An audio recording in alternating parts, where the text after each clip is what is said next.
Following the 2023 general election, there is little doubt that, by and large, many Nigerians have lost faith in the electoral system, with many feeling denied the right to participate. In spite of assurances that this time their votes would truly count, not only did those assurances go amiss, with people feeling chronically misled, most of the votes ended up being disputed in the courts in any case, which are supposed to be the temples of justice.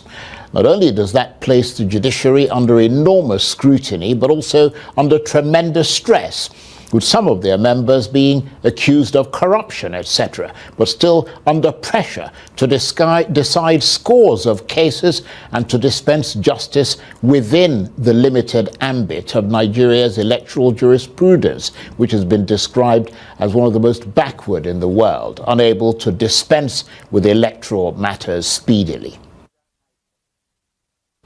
So, hence the call for root and branch electoral reforms by my first guest today, the respected constitutional lawyer, human rights activist, and senior advocate of Nigeria, Femi Falana. And Mr. Falana joins me now in the studio. You look a little bored there.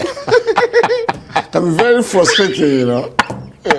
Because you keep hearing these people talking about you all the time, and you're like, oh crikey, not me again. Yeah, but we'll get to address the problems, you know. But elections, great to have you here, by the way. Thank you very much. Elections in Nigeria, how could we move forward? What is your assessment of all the electoral jurisprudence, and should we go back to, to reform our electoral laws? Charles, we have the largest number of election cases in the world, the largest number of election petitions, and the largest number of pre-election cases, because the members of the political class are not prepared to allow democracy to thrive in Nigeria. So what they do is to try and rig and out-trick themselves. And at the end of the day, the problems are then thrown at the courts and election petition tribunals. You need to appreciate the danger that we are facing.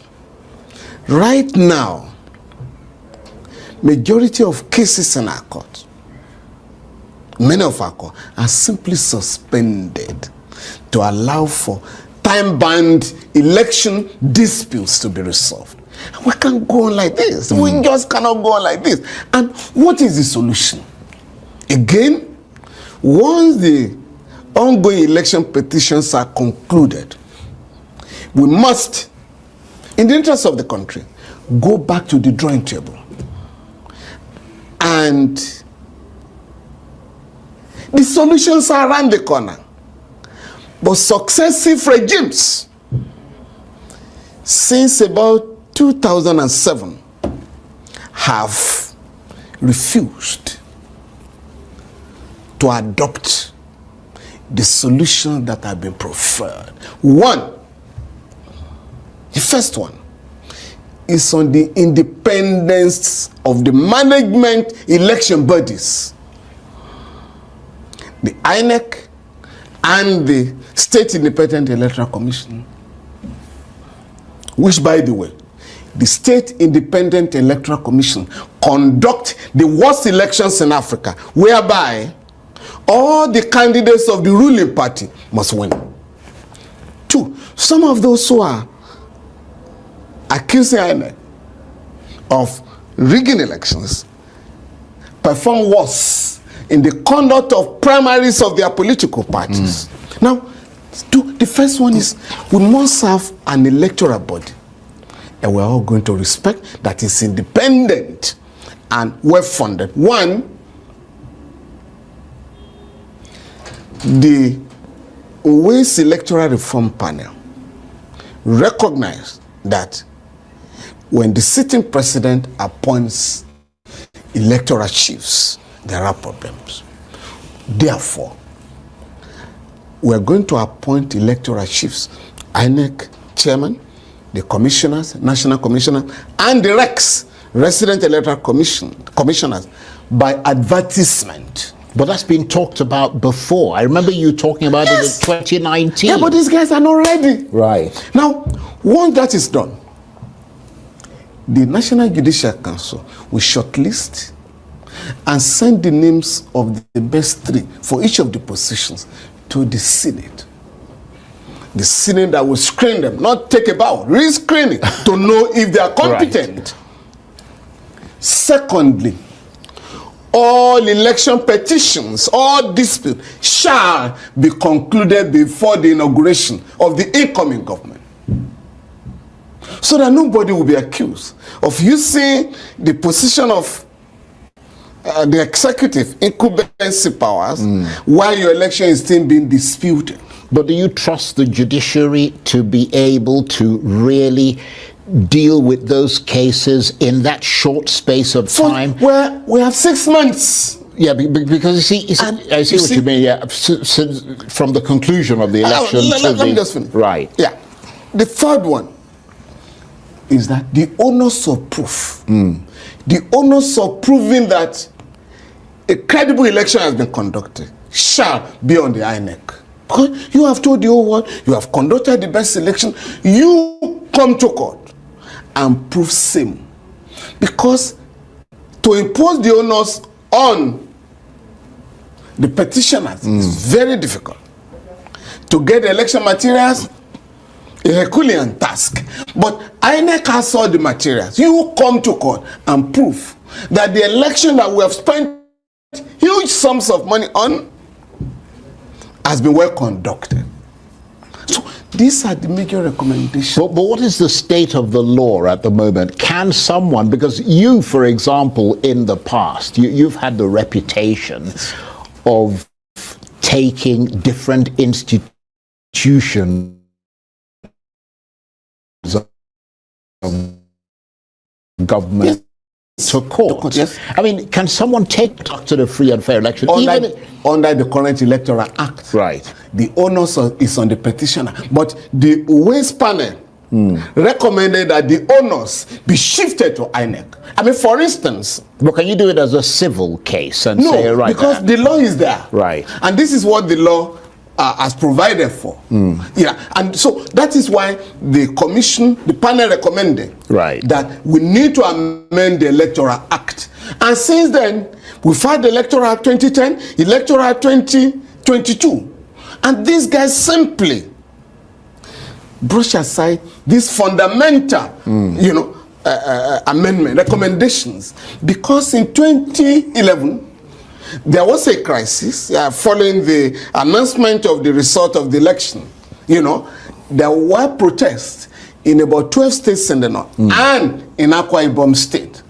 And on that basis, President Jonathan set up the Ahmed Lemu Committee to review the crisis and then make recommendations. Again, the panel came to the conclusion that for us to avoid electoral violence and so on and so forth, we need to go back to Waste Panel. President Buhari, who was elected in 2015 and celebrated the introduction of technology, also set up a panel headed by Senator Ken Namani to review our electoral laws. Again, that body recommended that we need to go back to Waste Panel. So there is a general understanding that we need, incidentally, as the national leader of the APC, I think, yes? No, ACN, then APC. Asiwaju Bola Tinubu, the current president, set up a committee, CODA, Committee to Promote Electoral Reforms. And that body also campaigned for the implementation of the recommendations of Waste Panel. So there's a general agreement that we need to reform the electoral law instead of blaming judges. The current Electoral Act and the jurisprudence promote injustice. For instance, in the Electoral Act, paragraph 51 of the fourth schedule told the electoral provides that no electoral officer can go to court or the tribunal to give evidence against the election that has been conducted, even if he or she is convinced that the election has been manipulated, unless he obtains the fiat of the Attorney General. The Attorney General, either at the federal level or the state level, is likely to have been appointed by the president or the governor, whose election is being disputed. So, and the other point that was made, that the era of the impunity that characterizes our elections has to stop. And so the panel again, the West panel recommended the establishment of an electoral offenses tribunal. We pursued that matter 2 years ago, or last year. We convinced the Senate to pass the bill for the establishment of an electoral offenses tribunal to deal with those who are messing up the electoral process before, during, and after the elections. Again, the House of Reps did not pass the bill. Hence, we are back to square one. So again, this is an opportunity now for us to look at the aspect of the West panel's recommendations that have not been implemented. So that we can put an end to this ugly development and the shame. That's a very good point. Yeah. But in that context, should those electoral reforms be spearheaded by President Tinubu himself? Is that the way to restore confidence? No, as I said, President Yaradua in 2007 admitted publicly that my election was highly flawed. That's his language. Therefore, I'm going to ensure that we do not have a repeat. I mean, that was General Obasanjo's election, the do or die election, which over 300 people were killed. And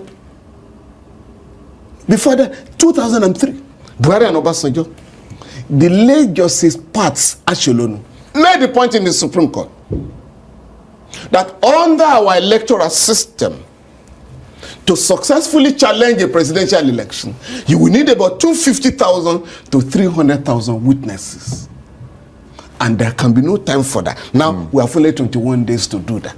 Now, what then happened after that?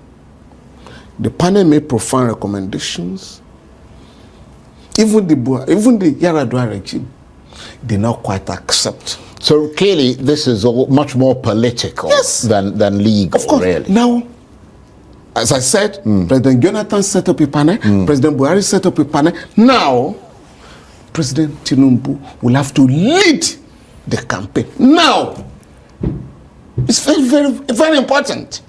And that is the only way for us to get out of this mess. It's a monumental mess. The West is unimaginable. The enormous cost to the society, the damage done to the reputation of our courts. It has to be, we have to look at all these implications and then insist that just like Kenya in 2017, I compared the electoral process in Kenya and Nigeria following the annulment of the presidential election in that country. And I came to the irresistible conclusion that we cannot continue like this. Happily, those who have just lost elections now are now asking for the Kenya model. So we have to, just like Kenya decided, we cannot continue like this. Nigeria has also got to that stage. Because we are marked 300 billion naira for the election. But does it really matter how much you rewrite or reform the Electoral Act? I mean, because in the final analysis, some would argue that it's just a piece of paper unless the law is applied and enforced. So shouldn't the focus be on reforming the institutions? No, you're going to reform the institutions by reforming the law. For instance, but they've reformed the law, but the institutions haven't moved on, have they? Reform the law. I mean, the Electoral Act, 2022 Electoral Act was supposed to be a reform. For instance, I can tell you. Right. In the 2010 Electoral Act, Section 34, gave every citizen the local standard to challenge the information provided by any candidate. So, but these guys removed that section and then amended the constitution to declare that only members of a political party can challenge the nomination, the disqualification, or the sponsorship of a candidate. Now, instead of looking at the law, we're blaming judges for interpreting the law as it is and not as it ought to be. So that is why the law is so fundamental. Once we have reformed the law, and we set in place the Electoral Offences Tribunal, then we can deal with those who manage the institutions dubiously or criminally, and individuals who also commit electoral offenses right now. And this was again another recommendation that INEC has to be unbundled.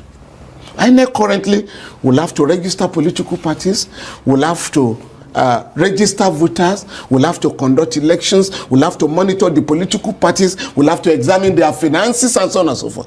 Hence, the Uwais panel recommended that INEC be unbundled. Right now, it is even INEC that is asked by the I think Section 145 of the current Electoral Act to prosecute electoral offenders. INEC does not have the means to do that. Hence, the Nigerian Bar Association is trying to work with INEC on a voluntary basis to prosecute some electoral offenders. But that shouldn't be so. The Uwais panel discovered that we're dealing with gross impunity, and therefore recommended that there should be a body. If we want to get our Electoral Act respected by all and sundry, we need a body to arrest violators of the Electoral Act and then have them prosecuted, so that some lessons will be learned. But right now, all those who were arrested the last time, including somebody I think in Rivers, who was caught with about $500,000, the case filed against him has been withdrawn by the Rivers State government. And that is the whole purpose of saying, let us have an independent body to deal with electoral offenders. And once you don't punish, once you don't sanction criminal elements in a society, there's no way the institutions will work. I mean, look at what is going on in the US.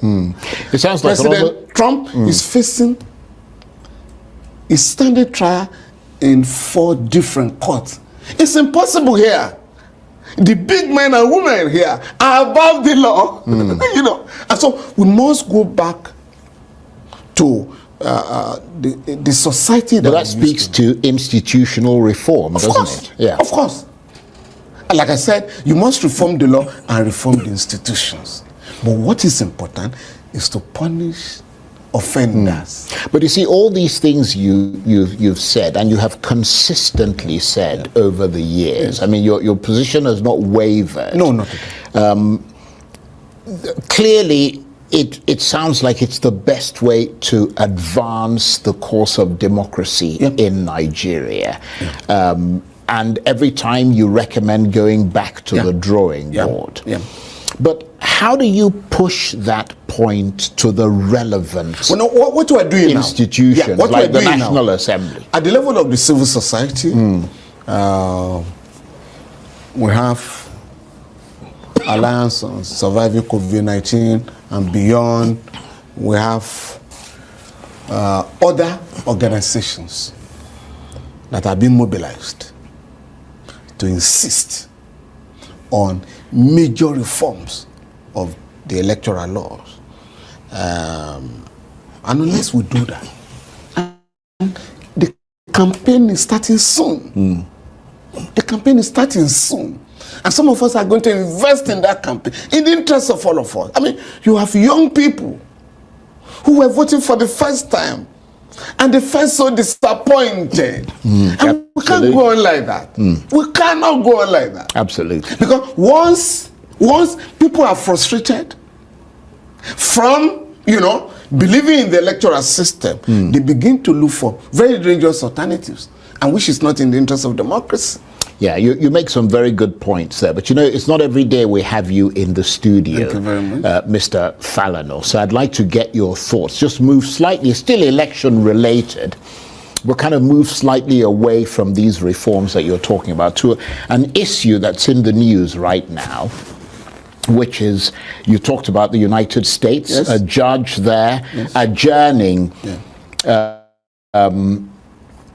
Chicago State University case, President Tinubu's case, till Monday, and temporal stay of execution after Tinubu's plea that it'll cause irreparable harm to him.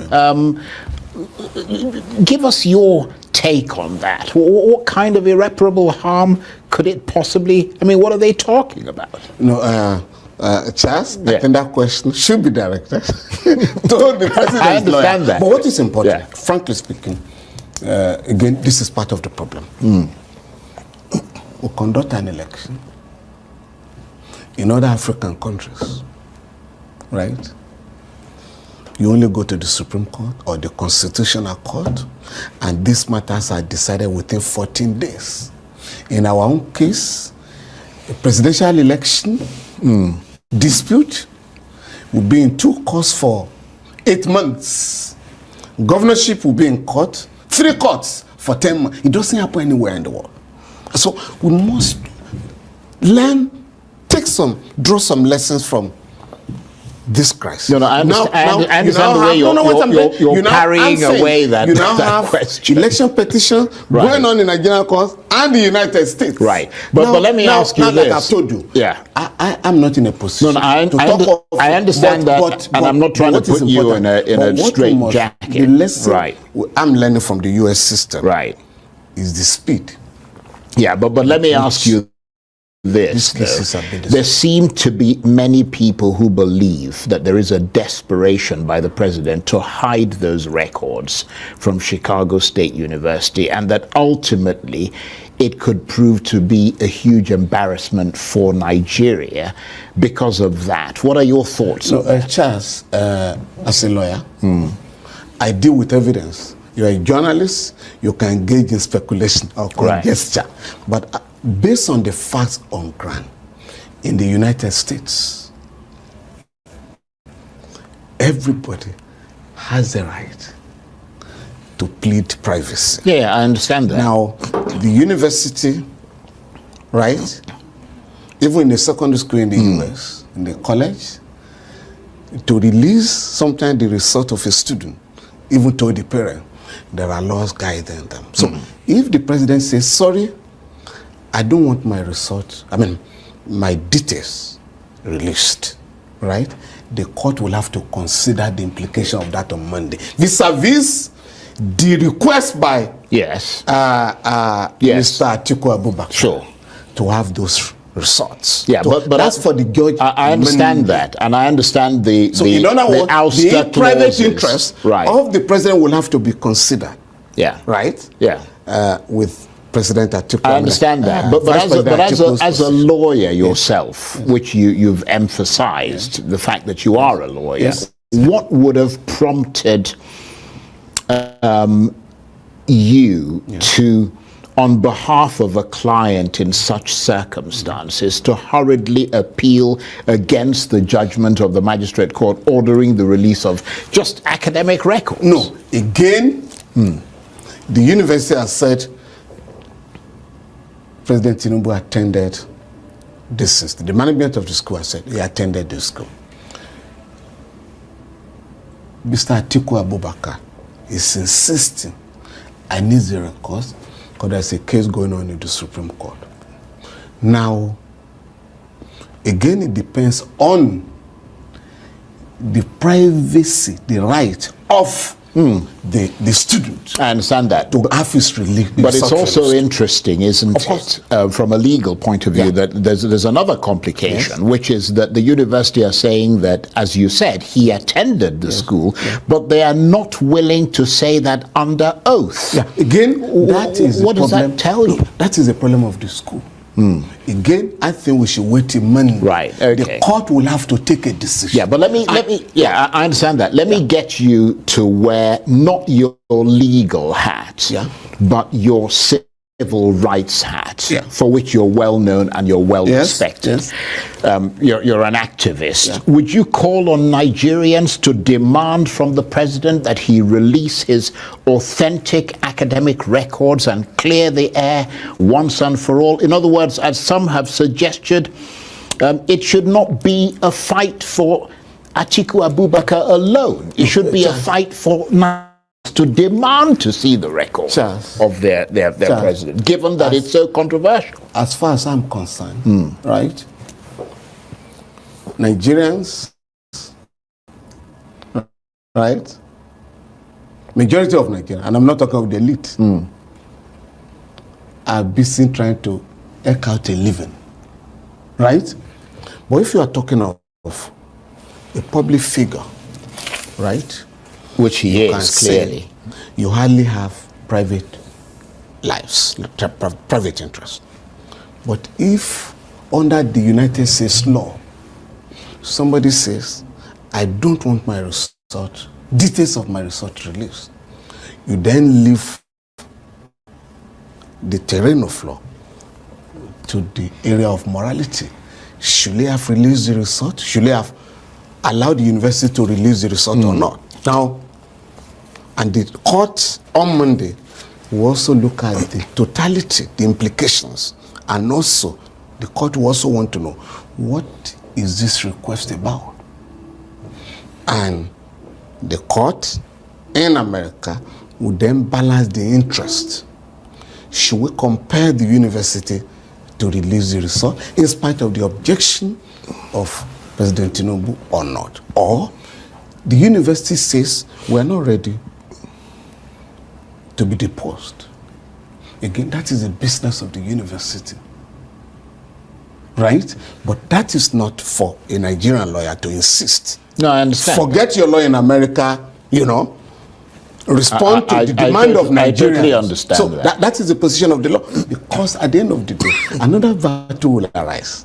Even here, even if the records are made available, there's another issue here, which is, can the record be admitted? Yeah, that's an important question. It's an unfold, for me, it's an unfold. And that's a question that you can't answer. No, I can't. That Atiku has filed his case in the Supreme Court. Ethically, I cannot preempt the Supreme Court. Obviously you can't preempt that. But is it your sense, based on what you know of the law and the time frame and all the rest of it, that Atiku can submit whatever emerges as fresh evidence in the Supreme Court, or is that not going to happen? Frankly speaking, I don't want to express an opinion on that. Right. Frankly speaking. Because again, I would be preempting the Supreme Court. And I don't want to do that. Right. And in fact, the application has not been made yet. Right. Okay. So it wouldn't be fair to turn your phone. I understand that. I understand that. Yeah. On that note, I want to say thank you very much indeed. It's always a tremendous pleasure having you in here and having the benefit of your assessment, legal assessment. Mr. Femi Falana is a respected constitutional lawyer, human